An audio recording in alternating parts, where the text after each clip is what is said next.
Hey guys, welcome to another episode of Double Deuces Podcast. This will be episode 18. Had a little bit of technical difficulties today, so it's a little bit shorter than we intended. We'll be covering topics of attending the Miami Open, what we thought, the craze around Alex Eala, and we'll end it on the trivia question. So before we continue, be sure to hit that like button, subscribe, comment, share this with your friends. It really helps the channel. You can support us on Buy Me a Coffee. There's a QR code on the screen over here, and the audio will be available wherever you get your podcasts.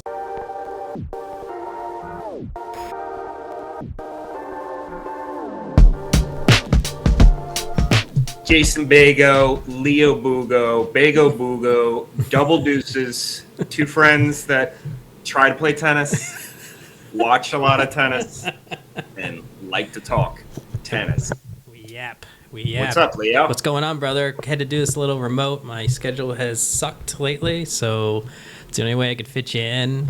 Episode 18, recording this on, hey, it's not a joke, April 1st.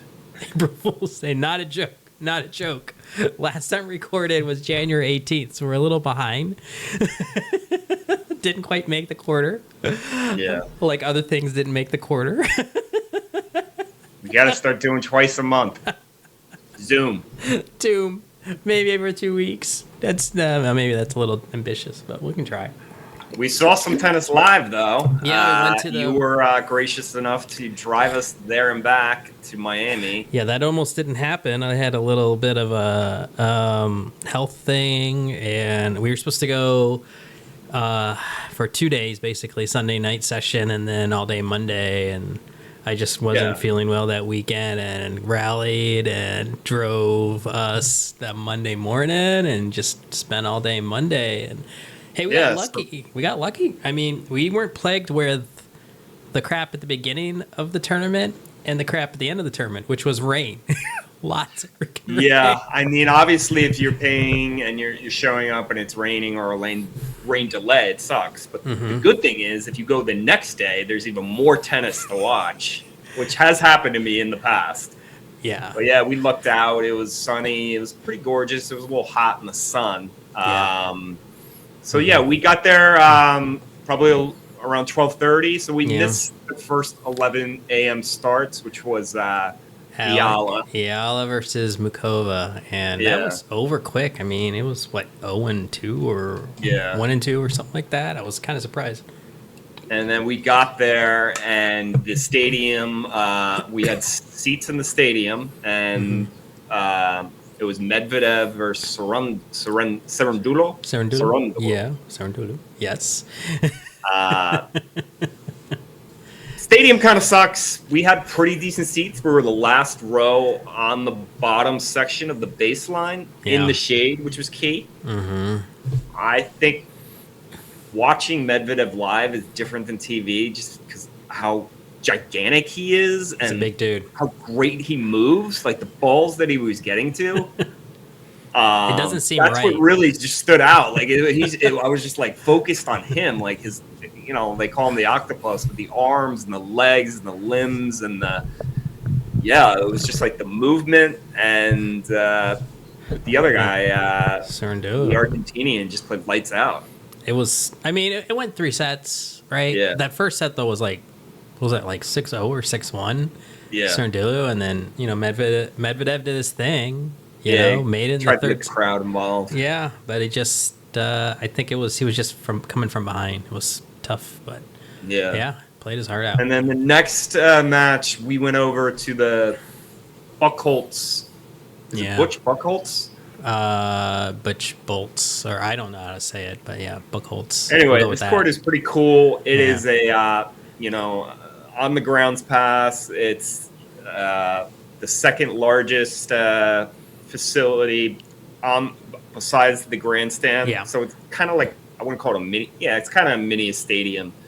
But right overlooking it is a bar, which it's a little bit confusing. I think there's seats now. I don't know if you have to buy them or you just go there and whatever, you claim them. But it used to be you just stand there and watch. But They had the fire department there, Yeah, the fire marshal kind of was like there. You're Yeah. at a club, like, they can only let a certain amount of people in.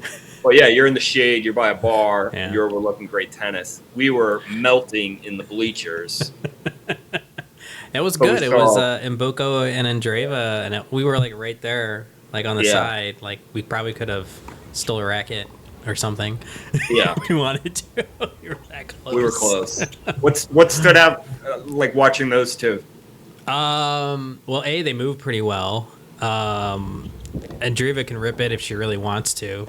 You can tell that volatile little emotional state that you see on TV was kind of there too. And Boko seemed great. I mean, she's young, but she really was just all over the court. Both of them were all over the court. I mean, they're both pros, and it was a good matchup. We didn't stick around for that last set because we were roaming around to see who else was playing. Yeah, we probably watched the set. I think what stood out to me, I watch on TV and I see this Andreeva, and she's got a lot of variety, and she's young. I think they're both young. I think they're both 19. Yeah, and Andreeva might be a little bit older, but not by much. Super young. Right. So watching her on TV, I'm like, oh, she's just kind of like a pusher. She just gets everything in. And then you said that to me, and I was like, she was hitting bombs, just ripping shots. And then the other thing with Mboko, just like you said, the total game is solid, but she seemed a little bit more solid on the serve. Yeah. Especially that first serve. That seemed like a really good weapon for her. Yeah. Yeah, they were both ripping balls. It was a good matchup.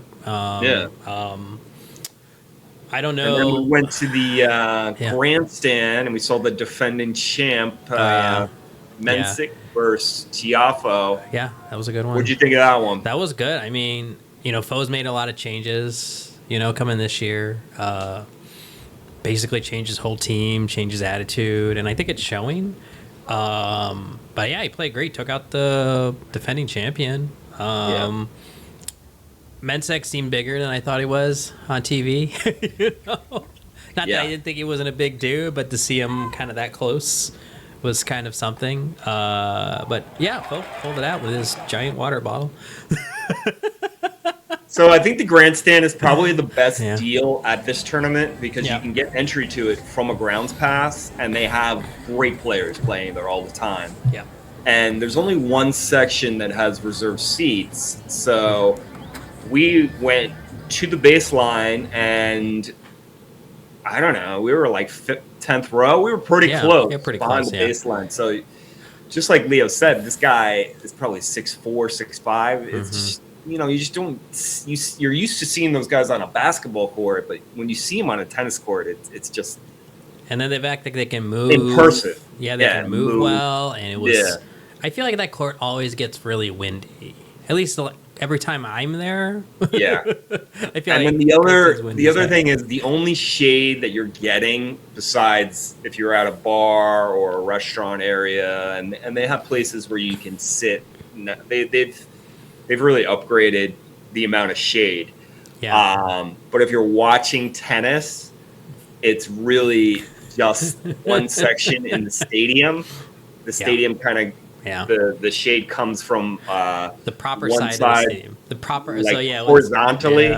Yeah. And otherwise you're melting, and you're melting in that grandstand. Yeah.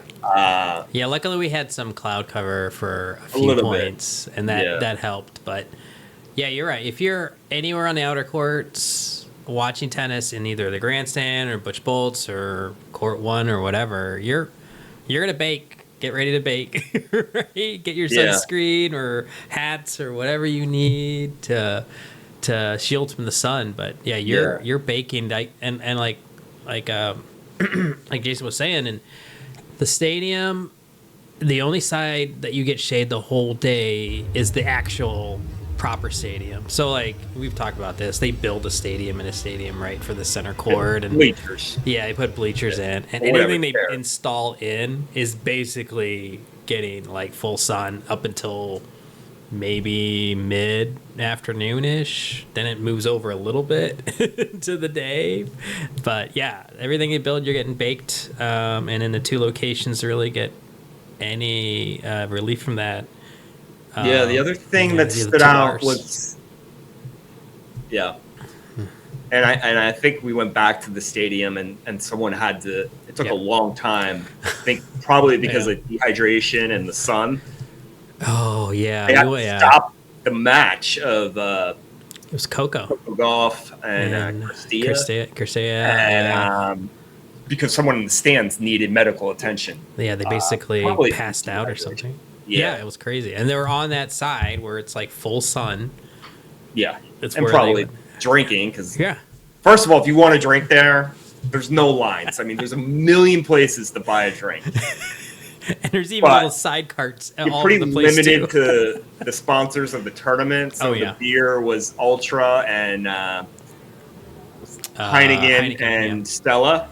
Yeah. Primarily, there was one area that had some craft beer, which is in the stadium, and then there's one area that has like some craft cocktails. But everything else, obviously, it's full bar everywhere. But if you're looking for like, I like this type of beer, you're not going to get it there. It's just, people, the beer sponsors, because we tried to do that. Yeah, the food, they had what was their cocktail? It was their version of a honey deuce, what they call it. I think it was tequila, right? I can't find it. It might, tequila was everywhere, so maybe it was tequila. So, there's no lines for booze anywhere. It's like so many bars, so many places to buy alcohol. Oh, it's called Love All Frosé. Rosé wine garnished with fresh strawberries. Yeah. All love for rosé. Yeah. I mean, I was still kind of coming off of not feeling well, so I didn't really drink a lot. I maybe had a couple beers or so, as much as I wanted to have more, because there was no limit on where you could drink. And coming back and you kind of watch all the media stuff about it, I realized there were a lot of places we didn't get to see. Like they had all these new like different bars and lounges that I guess were open. Not that it matters, but I was just like, where the heck was that at? Like, I think people just go there because they're hot, so they need shade, or they just want to like party and they don't care about the tennis. If you're a fan, you just want to go see as much, Yeah. That other stuff, I think, is just, I'm not saying a distraction, but just kind of like they want to make it like a festival and like different things. Well, like we missed out on the Glizz hot dog. Did you see that? It's like $100 freaking caviar on the hot dog. Yeah, and gold and flex on top of it. Yeah. Not that I would have bought one, but I just didn't even know until after we got back. I'm like, that was where? Yeah. So the Tiafo, I think he was taking the ball early, and American. I think he lives in Florida. Most of these tennis players, a lot of them, even the non-U.S. players, live in Florida, right? Train in Florida, but he seemed to have a big, backing there. No, it's not Lehechka. Mensick looked a little hesitant. I think the wind kind of muted his serve a little bit, and I don't know. Like, it didn't really seem like he was going for it, especially on the forehand side, and. Then we went and we saw Coco Gauff and Cristea, just like we said, and I thought she served pretty well. I know she's been working on the serve. It looked good to me. I was shocked by the forehand. Like, it looked, for a pro, pretty bad. That's the criticism, right? Her serve and her forehand are the two things that apparently she doesn't have anymore. But she's still winning, right? Yeah. I mean, she got to the final. So there's that. But she just, I mean, I'm sure she'll fix it because she's young and great athlete and whatever. She's won, and she's, an amazing mover, and she has a world-class backhand. But the forehand, I was shocked on how it was just like a loopy, no pace. She seemed like no confidence, like just kind of like hoping it went in, and she still won pretty easily. Yeah, I mean, I think and she had a huge following. Women love her, and she's from Florida. So, yeah.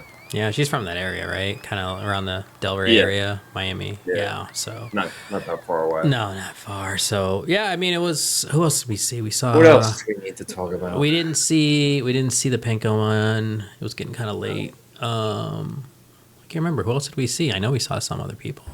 Yeah. So around the grounds, I mean, obviously we said it was warmer. Yeah. This year. Oh, so- water. Yeah, Water is yeah, a yeah. huge thing, Yeah. especially Water. if you're drinking alcohol, especially if you're not in the shade. Oh yeah. So pro tips You need to here. buy a water. They don't let you bring any water in. So you'll buy the whatever $6 water. It's like a little can, and you need to keep that can. And then they hand out electrolytes, so you get the electrolytes that it'll be like model girls handing it out. And then the water fountain is right outside it's next to Court 1 and the grandstand. It's by the grandstand. Yeah. You need to know where that is, and then otherwise, that's the only water outside. Everything else you need to buy. So you put the electrolytes in the water. Doesn't taste that bad. It's tap water. You're not paying for an extra water. That's a key tip. Pro tip on the water there. But I think the only other Court 1. I don't know if Court 1 had it. I thought it was grandstand. I saw one when we were in the stadium at the 100 level. I saw one outside the bathroom. In the stadium by the bathrooms, maybe, but outside, there's only one place in the whole grounds. And it's by the grandstand. Yeah. Yeah, it's by the bathrooms and it's by the grandstand. So my only gripe of that is they made it harder to get to that water fountain. So there used to be, you just go, it's like right on the other side of the bathroom, and you just, boom, and there'd be a line. But for some reason, between the bathroom and that water bottle, or that water fountain, they put a fence there it's to focus everyone coming in the grandstand into one area. I get it. It's probably a safety thing, but my gosh, how many people are just trying to get to the freaking water fountain?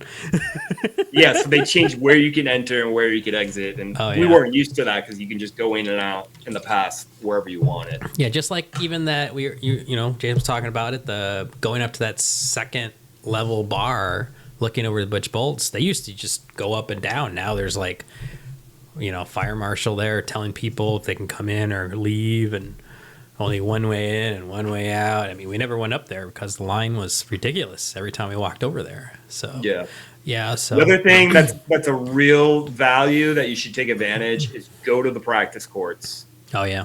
Now they all practice the same way. It's like a specific warm up where they'll start volleying or maybe a little bit of mini tennis, then they move back, and then they just kind of hit down the middle. Then someone comes to the net, and that guy does like all his net stuff. Then he moves back. The other guy comes. Then they do serve and return, and then they usually play like a set. They all seem to have that same routine. Although when we saw Tsitsipas and whoever that other guy was, it looked like you were just nailing balls back and forth. Yeah, so that was strange. It was cool because literally I'm on the other side of the fence from Tsitsipas.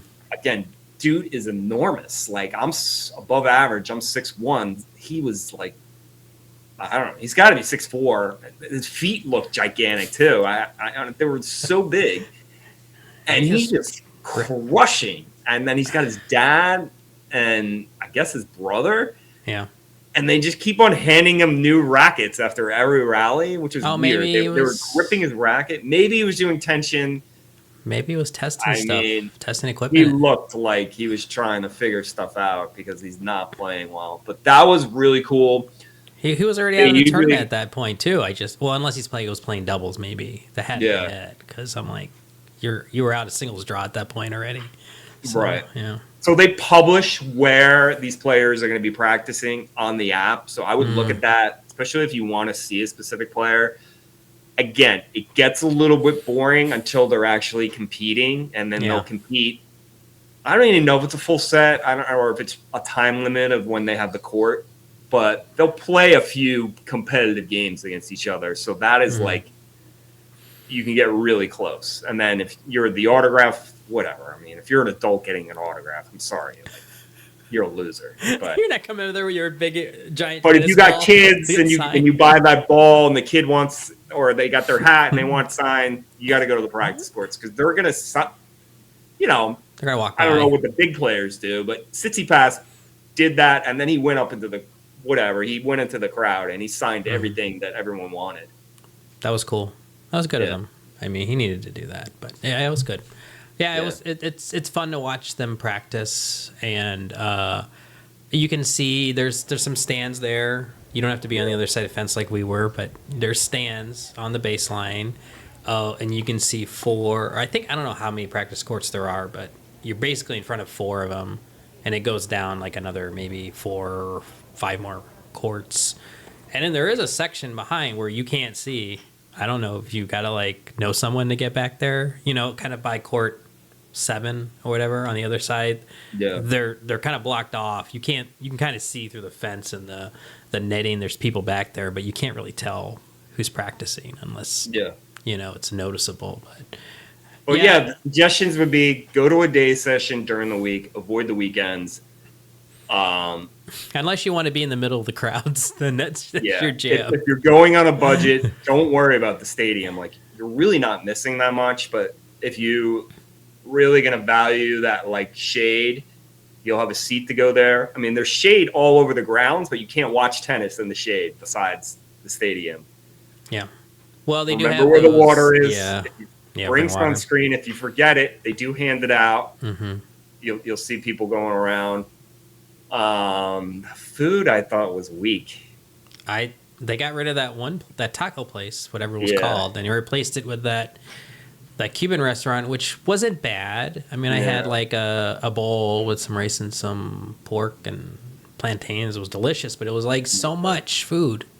Like, it was like $25, but I felt like I could have fed a family with that thing. I was like, and it was way too hot. Like, I needed something. I didn't know what it was going to be. I didn't know how big it was. I figured at a big, quote unquote festival / tennis tournament, it wouldn't have been a lot of food, but it was a lot of food. But it was so freaking hot. I'm like, I can't finish this. And I thought the offerings were weak. We got tacos that were not good. Oh no. In general, it's going to be very expensive to eat at any type of event. Yeah. But and there's a lot of different options. So I'm not saying we tried everything, but no, it's not even comparable to US Open. No, it doesn't seem like it. And that'd be my other criticism is like you couldn't really tell what was where, this is where all the food court is, and there's some stuff here that they're obviously trying to showcase. And then we went to that taco place that was like on the second floor of a third floor open bar area, and at the end of that Double Tequila bar, and it was just, they showcase the bars because they make the most off the alcohol, so the bars are everywhere. Yeah. I mean, if you can get up in those bars and they're high enough, and you kind of see a couple courts, it's kind of neat. But I'm the sucker that bought the gear. I got the shirt. Obviously, this was $35. Well, you got a deal. I just wanted something that I guess is kind of timeless. There's no year on it or anything like that. Same logo. I collect these player towels, and it's a cool towel. So I have a whole drawer of them now. Whatever.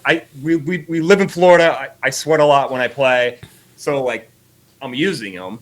Yeah. And it's not like you're. But I have so many of them by attending the Miami Opens and then the U.S. Opens that I'm like, all right, do I really want to buy this at every ATP thing I go to? Like, I'm kind of collecting them. The reason I bought this one is because they stepped it up. It's a bigger towel and it looks different. It's white, where all the other ones are orange. They look the same. Mm-hmm. They got me. They got you. I think it was 55. I thought, it's $55-$60 for a towel. I think you could have got a US Open was 65 or something, and it's a little bit bigger and nicer. But so otherwise they have Lacoste everywhere. Really good stuff, but I don't know, man. $95 for a Lacoste shirt. T-shirts? I don't know about that. Was it 95? It was $95 for a Lacoste T-shirt. I'm like, I don't know about this. Right. They're nice, but I don't know. I can wait on that. Yeah. So overall, I enjoyed going. It was kind of a scramble. Obviously, I paid for a little bit of parking this year instead of going in the yellow lots with the plebs across the street. We went to Orange Lot a little closer, so we were like right there on campus. It was really nice. Let's talk price. So Oh, okay, yeah. You want to talk prices? grounds pass is 65 plus tax. Well, no. It's it was about about 60. It was like 50 with tax. It's about 60, 56, 60 bucks around there. So all in 65. No, I'm saying it's with the tax. I think it's about $56 per ticket. Right. Yeah, so let's say great 60. Deal. I would highly recommend that. We went on a day when Eala was there, so maybe that caused like a spike, but she didn't play in the stadium. Yeah, we decided to go. Well, that's an interesting story, right? We went stadium because we thought we were going with other people, and you wanted to give the experience of the stadium. Right, and you didn't want to get a cheap seat. Yes, you could have got a cheap seat and paid less than that, right? So, like, the cheap way, if you can get a super cheap seat in the stadium for, like, $40, that's possible. And then you get the same access everywhere as a grounds pass. And that's a cheaper way to get around the whole $60 pass, right? But like that's if you don't plan on using your stadium pass, right? Because so this is we're talking secondary market, right? Yeah, second market. Because there's so many seats in the stadium and people are not going. Right. That's why you're getting the deal. Yeah, that's why you're getting a deal. You could do that. But just know the view is terrible. The view is terrible from up there. And the 300 level, not worth it. But if you wanted to, as a workaround, to pay a cheaper ticket than a grounds pass, one way to do it. But we didn't do that. We went for a better seat in the stadium, which paid a little more than that. We paid closer to like 118 or 120 or something like that for that seat. And really there wasn't much better unless you were going to cook. You could spend like maybe was it 70, 60, 70, 80 bucks on the side and cook all day if you're okay with that. In direct sun. Yeah. No. So not worth it. I think people want to go and be like, oh, I saw Coco Golf play. I saw these person play. Then go to the stadium. But if you just want to see good tennis and get a good deal, I would say no. Like, just get the grounds pass. We kind of always regret it. We always do it. But we're always like, we should have just not. We were there for like maybe 2 sets total of tennis. We did that last year. We were smart last year. And this year we weren't so smart about it, but it's fine. It worked out. So that day session, a lot of matches. Night sessions are only like a couple. You only get a couple matches, and they're all. You get 2 on the grandstand. I think 2 in the stadium. Yeah, right. That's pretty much. Or if anything's left over from the day, running long, which happens. Right. But and then if you go, obviously later in the tournament, the less people are playing, so it's less tennis. And I just feel like you get less for your dollar, right? Farther in. I mean, you got, like, say semifinals. They start later. You only got so many matches to watch, right? So if you want to watch a lot of tennis, maybe find that sweet spot between week 1 and week 2. Like we've been doing. I think if you're on a budget, I think you can go to qualies for free. Oh, yeah. That's probably the move because, listen, you're not going to be like, oh, I saw blah, blah, blah, but you're going to see great tennis. And it's free. Yeah. And you're going to have the whole experience. Yeah, otherwise, budget, look to get that upper deck in the shade, and then you'll save on that grounds pass. And then when you get there, go to the grandstand, definitely, and that butch, and then move around, see the players you want to see. Definitely check out the practice court. And then the rest is just bars and shade and food, which is really... Yeah, it really depends on your focus. Like, obviously, if you want to be luxury and spend money, you can... They have those... They have the 72 Club, which is basically right on the side of the stadium, right there. Not a great view. It's not a great view, but you're on the side and you're close. And I think if you depend on the package you buy, you can get your food and your drink kind of included. So that's one way to splurge. The other is the Cabana Club, which is kind of a little below where we sat, the 100 level, and it just kind of wraps around, the court. And I think those tickets, I mean, they start at 150, but I imagine you'd have to really like get in on it. And then you just... That might be a good deal because you're kind of like in a suite. You're sharing it with people. Right. I mean, obviously you got to buy your own food and drink, but you're in a good view, like in a comfortable setting, right? Yeah. I mean, if we had enough of us that would go in on that, I'd almost want to like see what try it next time. kind of package, and just because I know other people who do that, they get that cabana, but they have like 8 or 10 people they go with, right? Yeah. And then they probably get a deal and blah blah blah. So, hey, Right. it's cool. There's options there, but I mean, I know a lot of people opine about it going back to Crandon Park. It's not going to happen, folks. That place is probably in disarray. Every time I see a video or picture of Crandon Park these days, I feel like that place needs so much more help. So It's a good spot. They still play tennis there. There's junior tournaments there. I used to play my home like flex leagues there. And it was amazing when the Miami Open was there. I was a volunteer. That's what got me into following tennis, really getting into it. But yeah, basically you're in a parking lot of a football stadium, and it's constantly under construction. The whole thing is under construction because they have a Formula One race in like a week or two. And you're going to have to deal with the elements. It's Miami in March. Florida has not been as hot as it usually is typically. So, like, it was hot, but it can get even really hotter than when we were there. Oh, yeah. We've been there previous years and we're just totally, like, cooked. Yeah. I wouldn't fly to be like, I want to go to this Miami Open, because they have other events going on. This Ultra Music Festival, like, really takes over Miami Beach. Miami Beach is not close to the stadium, by the way.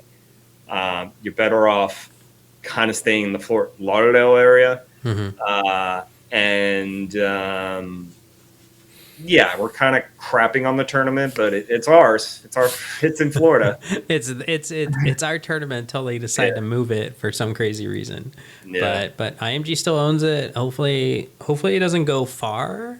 If it does go anywhere, or if it stays there, I don't know. I don't see it going anywhere.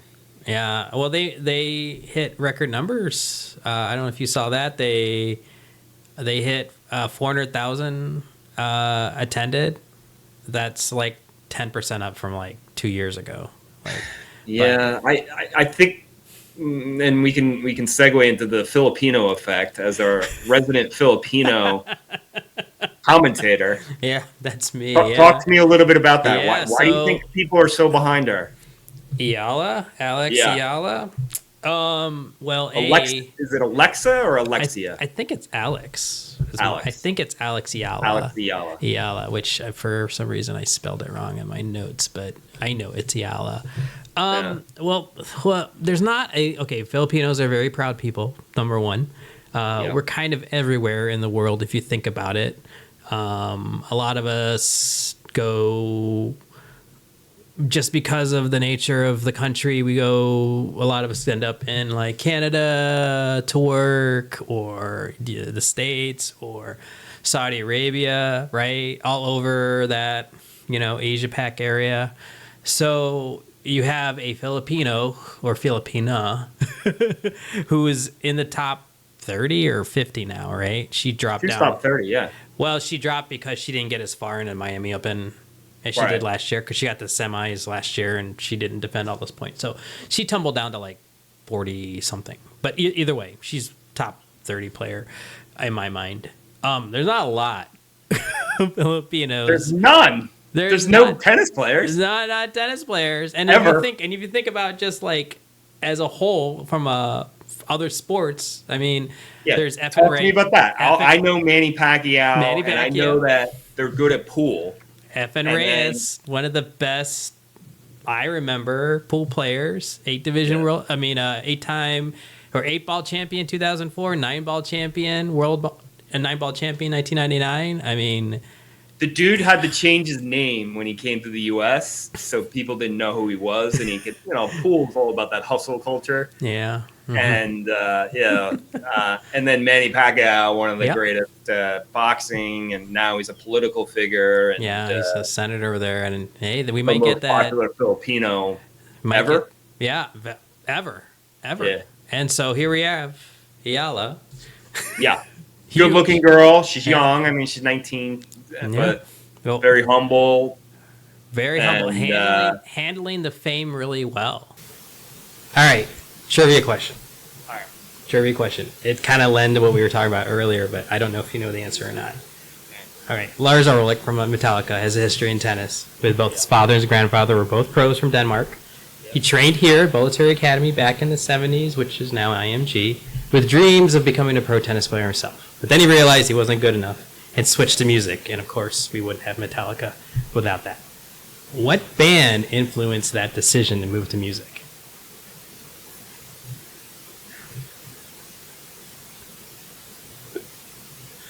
We're going to need a little bit of clues. My first guess is Deep Purple. Holy shit, you're right! Really? Yeah. A Deep Purple concert he went to. Look that up. Totally, like he got that band, the first album, the album Fireball, and that he started and didn't look back. Yeah, you're right. Swear to God, I didn't look that up. Like the guys that came up in the 80s, like Slash, and I might have heard him say that in like a Howard Stern interview too, so maybe that's where I got it. So 1-for-1 question. I'll figure out one for you next time. All right, sounds good.